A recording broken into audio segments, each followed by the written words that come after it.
The Chicago White Sox improved their win total by 19 games last season. Can they pull off a similar feat and be a 500 team this season? Plus, Frank Thomas is the most decorated player to ever wear a Chicago White Sox uniform. So when he was just an afterthought in the team's celebration of Black excellence, he had every right to feel some type of way. It's your boy Big Kev, and we're going to dive into today's content right after the intro. Welcome to Chicago White Sox Central, your number one place for all Sox news and content.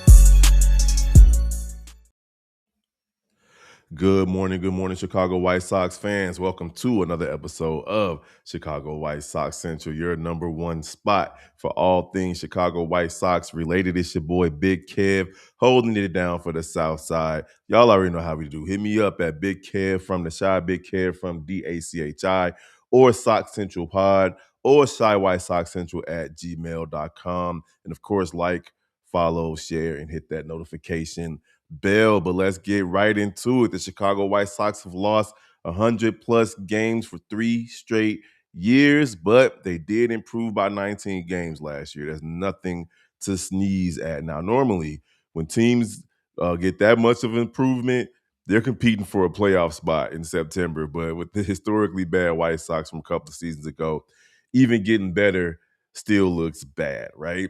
But another improvement of 19 plus games this upcoming season, though, and we'll be viewing the Chicago White Sox as a team that's on the rise. In fact, I believe this team can improve by about 21 to 25 games, meaning they can finish at least 500 this year. Now, how will they do it? It won't be easy, but this season will come down to the basics: better pitching, better hitting, better coaching, especially when it comes to hitting the long ball. Last season, the Chicago White Sox, they blew 24 save opportunities, adding flamethrowers like Jordan Hicks, who may or may not be a starter, depending on how his stuff looks, and David Sandlin, who's probably going to find his way onto the roster at some point this season, Noah Schultz, Hagen Smith, a proven closer with ample playoff experience, World Series experience, and Sir Anthony Dominguez. Shout out to him. Adding all of these guys is going to be invaluable. And toss in Grant Taylor, who showed some promise last season for the White Sox. You throw him into the mix, and the Southsiders bullpen will be a force to be reckoned with. Most of these guys have high velocity fastballs, some of them topping out at 100 miles per hour. So I believe once they gel, once they figure out where they fit into the rotation, along with Shane Smith, Davis Martin, and Anthony Kay, these guys are going to help the Chicago White Sox win baseball games this season. In fact, I feel as though the pitching alone is going to be worth double-digit wins. 11 to 12 wins this season are going to 12 more wins this season are going to be because of pitching, starting pitching or bullpen. The Chicago White Sox should not blow 24 saves with Sir Anthony Dominguez and the rest of those guys coming out of the bullpen. So, as far as hitting is concerned, before last season's All-Star break, the Chicago White Sox struggled to hit the ball consistently, to say the least. Even though they flipped the switch in August and September, getting the bats off to a hot start this season will prove to be very, very important. Now, coming over from Japan, Munetaka Murakami will have to adjust to the majors, but I still expect him to provide a powerful bat in the lineup and hit at least 35 home runs if he can stay healthy. He'll also draw a ton of walks, which could lead to Chicago White Sox having runners in scoring position often. Now, we know Colson Montgomery started off the season last year in AAA, and he got shipped over to Arizona to work on his swing. But once he came to the big leagues, he was something else, and I expect him to keep it going and build off a great rookie season and hit another 30 to 35 home runs as well. He hit 21 home runs last season, and he didn't even start playing until July. So another key acquisition was Austin Hayes from the Cincinnati Reds. And if he can stay healthy, he'll prove to be a great addition to the lineup because he feasts on fastballs. We know he can hit up to 15 to 20 home runs if he plays about 130, 140 games. He can definitely do that. And players like Lenyn Sosa, Miguel Vargas, they'll have to keep getting better with the young guys as well as Chase Mydroth, Kyle Till, Brooks Baldwin, who's going to have a bigger role this season. They'll all be key cogs in what we hope to be an offensive team that just looks much better, much better. If last season's post All-Star break numbers mean anything to go along with all the players that we've added to this roster, the Chicago White Sox as a team is primed to take as big of a step forward as any team in all of Major League Baseball. I believe that they will be at least a 500 team or better than that, a wild card team in the AL, but that's between them and the Pope because we know the Pope is a fan. And let's be honest, the Bears played better since the Pope and since the Pope came from Chicago. The Bulls have started off their season better than they ever had in a long time. So maybe the little bit of that Pope love can rub off on the Chicago White Sox and help them make it to the wild card. But we'll see how that goes. Let us know what you think in the comments, though. Can this team win at least 21 more games than they won last season and be a 500 team? Or is it just a pipe dream? I might be tripping. Let your boy Big Kev know. Now, moving on, it's unfortunate that we have to talk about this. I did want to touch on it just ever so briefly, though. I don't want to make a big deal out of it.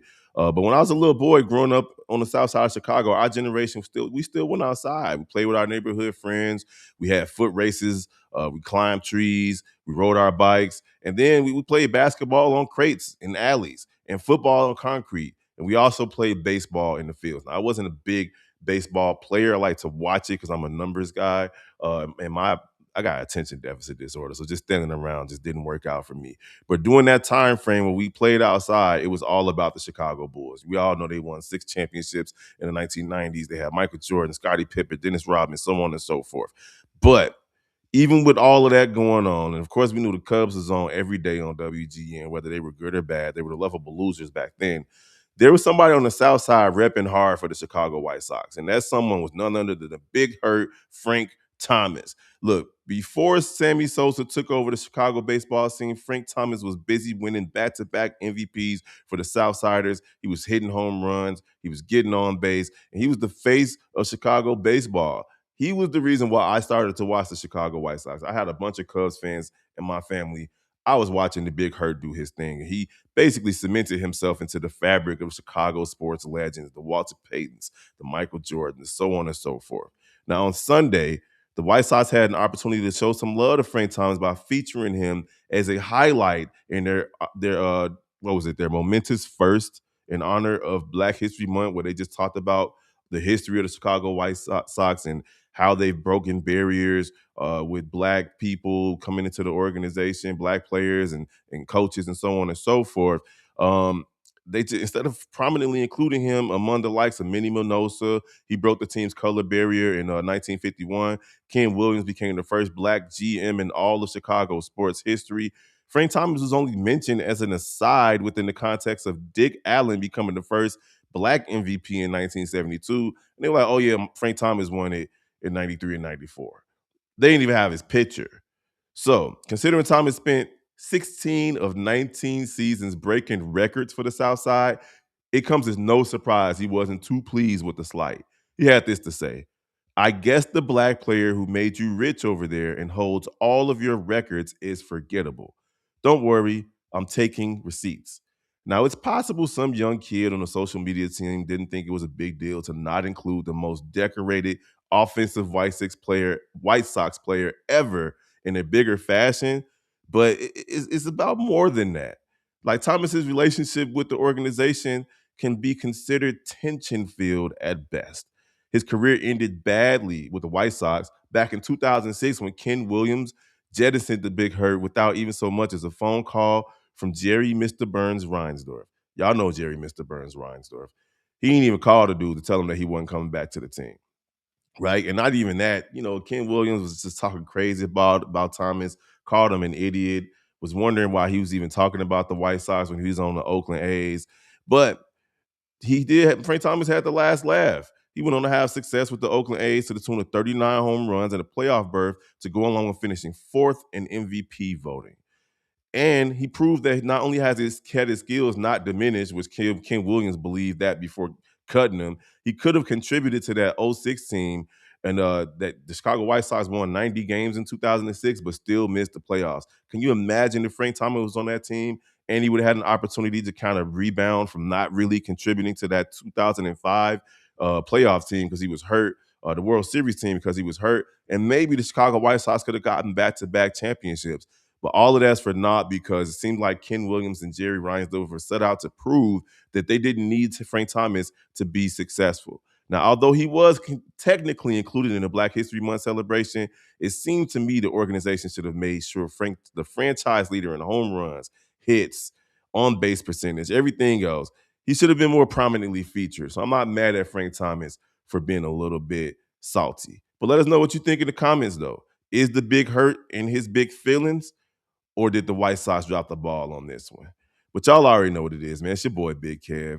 Hit me up at Big Kev from the Shy over on Twitter, Sox Central Pod, Shy White Sox Central at gmail.com. Like, comment, share, hit the notification bell. Don't forget to follow the rest of the Chattown Sports Central family by typing in your favorite Chicago sports team and putting the word Central behind it. You will find one of us, as well as NBA Central and NFL Central. And it's your boy Big Kev, man. Appreciate the love and support. This channel is growing at a fast rate. Shout out to Mike. Shout out to Hayes. We had Pat the Designer make a cameo over here yesterday as well. So please, please, please like, comment, and share. We're going to holler at you guys next time. Peace. This has been a presentation of the Break Media.